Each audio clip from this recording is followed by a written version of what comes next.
Bom dia a todos. Meu nome é Lucas Weber da Silva. Eu sou um dos autores desse trabalho, intitulado como Robust Pole Placement via State Feedback Control Applied to DC-DC Converters. O nosso objetivo principal do trabalho é propor um procedimento sistemático para o projeto de controladores, utilizando a realimentação por espaços de estados e focando na alocação robusta de polos. O objetivo desse controlador a ser projetado, então, é garantir a regulação da tensão de saída em conversores CCCC. Para garantir, então, que o projeto seja de fato robusto, ele deve garantir, então, que os polos de malha fechada eles se situem dentro de um setor pré-definido no semiplano esquerdo, limitando o tempo de acomodação e o overshoot. Além disso, é claro, a gente busca o erro nulo em regime permanente e também que o sinal de controle não sature. E esse projeto será validado através de um controlador em um conversor CCCC buck de 20 watts. É sabido que os conversores CCCC eles são amplamente utilizados em fontes de alimentação reguladas e também que o controle por realimentação de estados é uma técnica crucial dentro dos sistemas de controle. Porque ele permite que haja uma alocação precisa dos polos de malha fechada, que vai moldar, então, com bastante confiabilidade a resposta dinâmica do sistema. No entanto, né, a gente possui algumas variações de parâmetros que podem ocorrer no circuito, em especial na carga, e podem degradar significativamente o desempenho e a estabilidade desses controladores. O desafio, então, é encontrar um equilíbrio, né, entre o desempenho e a estabilidade, mesmo com essas incertezas paramétricas. Então, a contribuição principal desse artigo é propor um procedimento robusto e propor um procedimento sistemático e inovador que garante a alocação robusta de polos, mantendo o desempenho mesmo com incertezas na carga. Então, iniciando então pela modelagem do sistema, o conversor buck ele é representado por um modelo no espaço de estados, que a gente pode observar aqui nessas equações, que utiliza o Duty Cycle, o sinal de controle aqui representado por DDT. E como a gente precisa garantir o erro nulo em regime permanente, então a gente inclui uma ação integral sobre o erro de rastreamento e como um estado adicional, uma variável de estado adicional. Isso vai resultar, então, no modelo aumentado por espaço de estados, conforme a equação do vetor de estado expandido, o xa de t ponto. Então, algumas especificações de projeto exigem, então, que o controlador ele opere de forma robusta entre a faixa de carga de 11 a 22 ohms. E o tempo de acomodação máximo seja de 5 milissegundos, além de um overshoot máximo de 20%. E, é claro, erro zero em regime permanente e um sinal de controle que não sature. Aqui, então, a definição do setor em que os polos serão alocados. Esse setor ele é mostrado aqui nessa figura e ele é definido a partir de duas especificações. No caso, aqui a gente tem um sigma mínimo, que é calculado relacionado com o tempo de acomodação máximo, né, que aqui nesse caso é 5 milissegundos. Então, para 5 milissegundos, foi calculado um sigma mínimo de 1000 radianos por segundo. Além disso, também relacionado com o overshoot máximo, a gente tem um ângulo θ máximo aqui, que é calculado de acordo com os 20%, para o nosso caso aqui, e foi obtido, então, um ângulo de 62,87 graus. Passando, então, para o procedimento proposto, né? O primeiro passo desse procedimento é justamente calcular o sigma mínimo e o θ máximo, como foi calculado no slide anterior.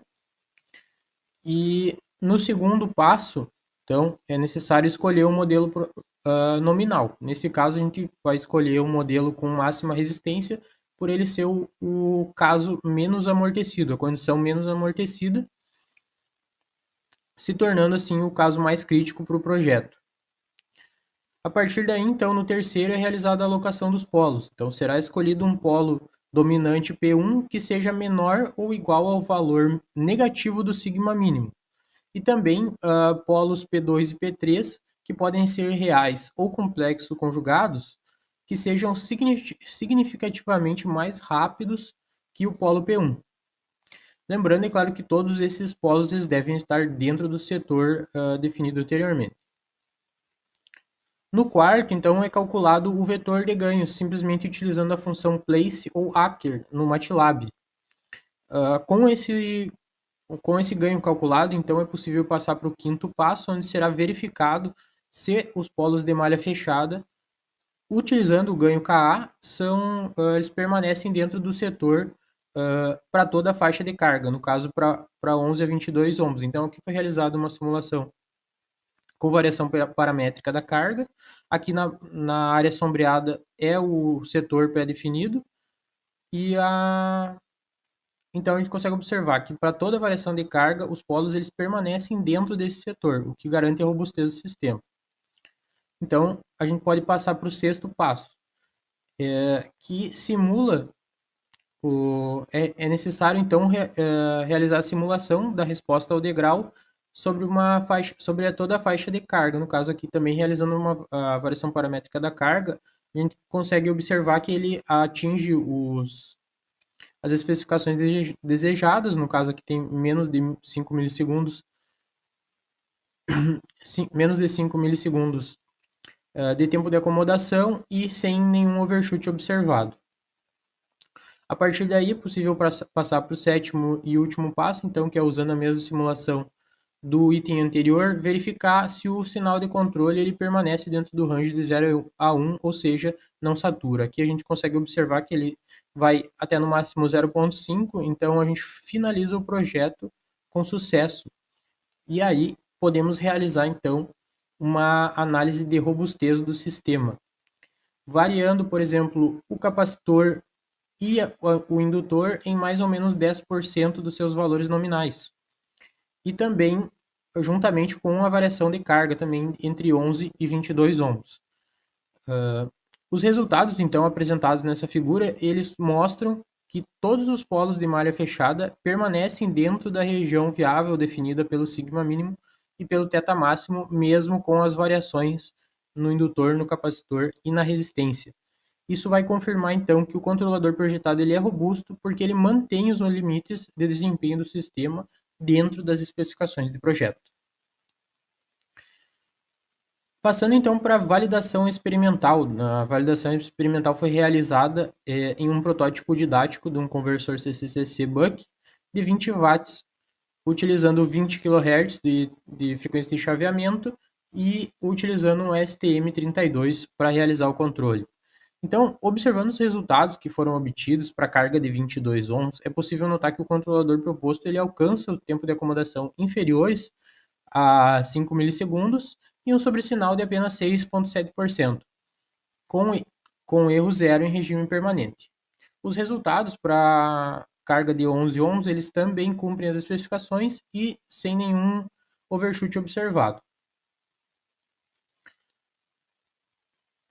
Aqui a gente tem as formas de ondas simuladas, né? Esse aqui é para o controlador proposto e para contextualizar foi comparado com um PI tradicional. O PI, nesse caso aqui, ele obteve um tempo de acomodação de 12 milissegundos, como a gente pode observar, esse aqui é para 22 ohms, mas tanto para 22 como para 11, eles obtiveram o mesmo tempo de acomodação. Aqui no PI, a gente tem uma escala horizontal de 10 milissegundos por divisão, por isso que aqui está em 12 milissegundos ele chega em regime permanente. E o controlador proposto está numa escala de 4 milissegundos por divisão. Então a gente consegue observar que aqui em 4 milissegundos ele já alcançou o tempo de acomodação, ele já chegou em regime permanente. Então isso demonstra, né, a superioridade do controlador proposto em relação a um método PI tradicional, um controlador PI tradicional diminuindo o tempo de acomodação em 3 vezes. Passando então para a conclusão, a gente observa que o método que a gente que o método sistemático proposto para um projeto robusto de controladores que utiliza a realimentação por espaço de estados, ele é altamente eficaz. E a técnica de alocação de polos em um setor pré-definido garante o desempenho transiente desejado e também robustez do sistema. A validação e também, é claro, vale ressaltar que a validação experimental, ela comprovou a eficácia desse controlador e desse procedimento sistemático em um cenário real. Além disso, apesar de não ser o foco principal do trabalho, ele alcançou uma redução de 3 vezes no tempo de acomodação em relação a um método PI tradicional, um controlador PI tradicional. Gostaria então de agradecer pelo apoio financeiro da CAPES, PROEX e CNPq. Também gostaria de agradecer ao PPGE e ao GPOC pelo suporte contínuo à pesquisa. E, é claro, gostaria de agradecer aos outros autores do trabalho, no caso, os colegas Milton e Robert, e também aos professores Rafael Beltrame, a Fernanda Carnelucci e ao Vinícius Montanher. Aqui eu tenho algumas das referências que foram utilizadas no trabalho e gostaria de agradecer a todos pela atenção. Muito obrigado.